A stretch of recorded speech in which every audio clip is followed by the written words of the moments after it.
দরিভালের বিদায়ে চিলির বিপক্ষে ফিরছে 5 তারকা ফুটবলার। কোন 5 তারকা ফিরবে জাতীয় দলে, এই নিয়ে বিস্তারিত জানতে হলে ভিডিওটি না টেনে শেষ পর্যন্ত দেখতে থাকুন। আর আপনি যদি আমাদের চ্যানেলে নতুন হয়ে থাকেন তাহলে এক্ষুনি সাবস্ক্রাইব করে রাখুন। আর ইতিমধ্যে সাবস্ক্রাইব করে থাকলে আপনাকে অসংখ্য ধন্যবাদ। ব্রাজিল দলে একের পর এক ব্যর্থ দরিভাল জুনিয়র। ব্রাজিল দলের সব শেষ করে দিয়েই অবশেষে ব্রাজিল দল ছাড়ছে, এমনটাই গুঞ্জন শোনা যাচ্ছে। ব্রাজিল দল থেকে নিজেই সরে যেতে চাইছে এই কোচ। আগামী চিলি ও পেরুর বিপক্ষে ম্যাচই হতে চলেছে দরিভালের শেষ ম্যাচ। আর এর পরপরই জাতীয় দলে ফিরতে চলেছে সিনিয়র 5 তারকা ফুটবলার।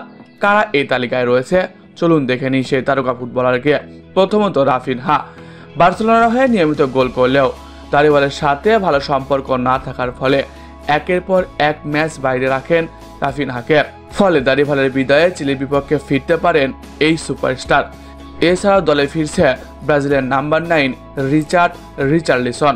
বিশ্বকাপে দারুণ খেলার পরও কোনো এক অজানা কারণে ব্রাজিল দল থেকে বাদ পড়ে রিচার্লিসন। তবে চিলির বিপক্ষে বাঁচা মরার ম্যাচে তাকে ফেরানো হতে পারে বলে জানা গেছে। অন্যদিকে জাতীয় দলে ফিরতে পারে কুতিনহো। ব্রাজিলের অন্যতম সেরা এই প্রতিভাবান তারকা নিজেকে হারিয়ে খুঁজলেও বর্তমানে তিনি রয়েছে দারুণ ফর্মে।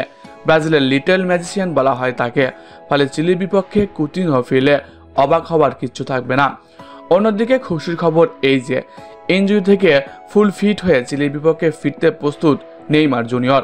বর্তমানে ব্রাজিল দলে নেইমারকে খুব করে দরকার। অন্তত চিলির বিপক্ষে নেইমার ফিরলে সেটা হবে দারুণ কিছু। চিলির বিপক্ষে জাতীয় দলে ফিরতে নেইমার নিজেকে কঠোরভাবে তৈরি করে তুলেছে। যদি নতুন করে ইনজুরিতে না পড়ে তাহলে চিলির বিপক্ষে নেইমারকে দেখা যাবে, এটা নিশ্চিত। এছাড়া একসময়ে ব্রাজিল দল কাঁপানো অস্কার সহ বেশ কিছু তারকা খেলোয়াড়কে জাতীয় দলে ফেরানোর কথা চলছে। প্রিয় দর্শক, ব্রাজিল দলে আপনি কোন খেলোয়াড়কে দেখতে চান কমেন্ট করে জানাতে পারেন আমাদের কমেন্ট বক্সে। এছাড়াও খেলাধুলার সকল আপডেট সবার আগে পেতে হলে আমাদের চ্যানেলটি সাবস্ক্রাইব করতে ভুলবেন না। ধন্যবাদ সবাইকে।